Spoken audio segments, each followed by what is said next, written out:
Вы бы не могли мне купить покушать, пожалуйста? Здравствуйте. Простите, пожалуйста, вы бы не могли купить мне покушать? У меня родителей нету, я с родственниками живу. А у них брать совесть не позволяет.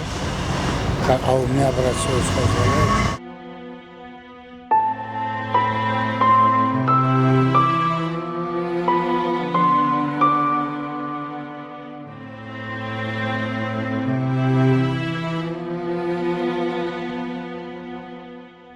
У меня осталось денег. Пожалуйста.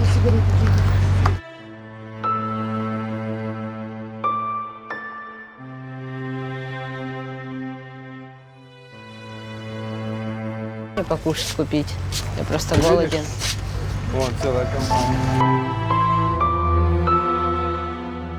Простите, пожалуйста, а вы бы не могли купить мне покушать? Я просто очень голоден.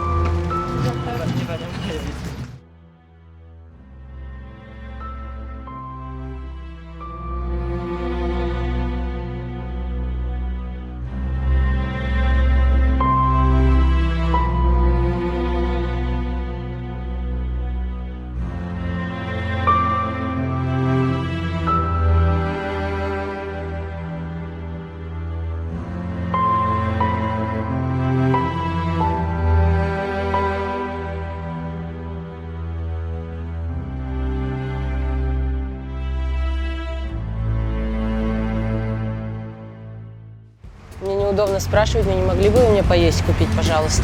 Что тебе, буханку хлеба? У меня и больше нет, вот я 100 рублей взял, вот то, что осталось. Согласна. Покушать? Да. Я... Покушать куплю. Тут здесь. Хорошо. Я просто сильно голоден. На, Деньги на, не на, надо. Мне покушать, если Что можно. тебе купить? Что хотите. Только на А хлеб. мне без разницы, что.